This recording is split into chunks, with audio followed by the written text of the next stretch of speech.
Hello everybody, this is Mithril Zenith, and today I'm going to ask the question, were bronze weapons a mistake? Before we get into this, sub to the channel, leave a like if you enjoy these types of weapon overviews, and let's get to it. Fire Emblem has always existed on the idea of iron, steel, silver as your primary basic weapon types. Iron are weak, more durable, easy to use, light, low damage. Steel are slightly higher requirements, slightly less common, slightly more expensive, slightly lower use, stronger, a lot heavier, and silver are strong, but fragile, expensive, require high weapon ranks to use, and rare. You don't really get that many until late in the game. Fire Emblem has always had these three core primary basic weapons, if you will. And then they have other offshoots, javelins, hand axes, magical spells don't necessarily follow this sort of train. Side grade weapons like effective weapons, armor slayers, night killers, killer weapons, stuff like that. But iron, steel, silver has always been what Fire Emblem has and how it's operated. You start with iron, you work your way up to steel, then you get to silver, and then maybe there's some other stuff above silver, like brave weapons or legendary weapons or whatever. And then in Radiant Dawn, they introduced bronze weapons.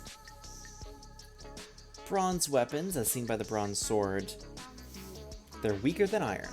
They're lighter than iron, so basically they're like the slim sword of swords. Slim sword of weapons. They're weaker, they're lighter, they have higher hit rates, they have higher uses, they're cheaper, but they can't crit, at least not in Radiant Dawn and not in Fates.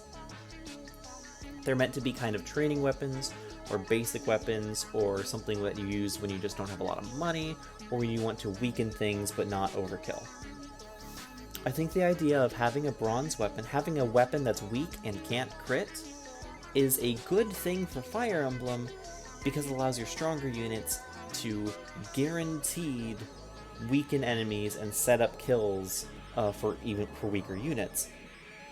And then you don't worry about critting because you don't have to worry about, oh, well, Jagan crit the enemy with his iron sword, so now Donald can't, kill him to level up. I know they're not in the same game, you know what I mean. So having something like this is good.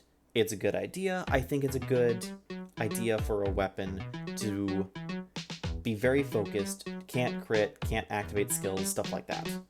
I think that that is a good thing to have. I don't think it's good to force everyone to use that for an entire weapon level. E-rank weapons. Having the E-rank weapons be bronze weapons was the mistake Radiant Dawn made. Radiant Dawn, you had to get, I think, 40 or 50 weapon experience, I forget exactly, in order to get from E rank to D rank, unless you promoted out of it and got free ranks. That is so many attacks with a bronze weapon that you get 1 weapon experience with per hit. That was insane. It made it so pretty much no unit, anyone who's played Radiant Dawn can tell you that pretty much any unit that gains a new weapon type on promotion, you will either immediately arm scroll out of it, or you're only going to just kind of stick that weapon on them as like a defensive option. And that's basically it. Unless it's something that's really critical, like, I don't even know if there's any critical things, but if you had like a bow knight that got lances, I guess, when you promoted them, but you don't have any base bow knights that you use. Astrid, I guess, if you use Astrid. Who uses Astrid? In Radiant Dawn. It is really dumb and a really bad decision to make people basically use up an entire fresh bronze weapon before they can start using iron weapons. Because at the very least, iron weapons can crit. They can activate skills. They can do stuff like that. Fates had similar issues when you reclass into weapon type, but at the very least you had like the joke weapons and whatnot that you could use at E rank to give yourself some variety. Radiant Dawn had none of that. Fates did, at least. Awakening, they exist. They aren't crit proof. They don't have those, benefits, I guess. And they provide 2 weapon experience each. They're cheap, they're available. It is what it is. Were bronze weapons a mistake? That's what we have to ask here today. I don't think overall bronze weapons are a mistake, but I think Radiant Dawn's implementation of them was a mistake. Do you think they were a mistake? Obviously, they didn't exist in Shadows of Valentia, they didn't exist in Three Houses.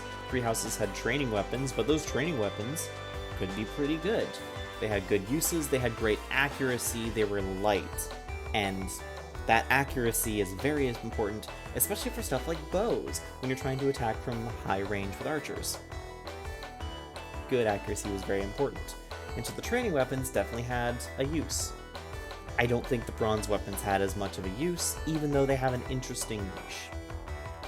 But what do you think? Leave your comments down below.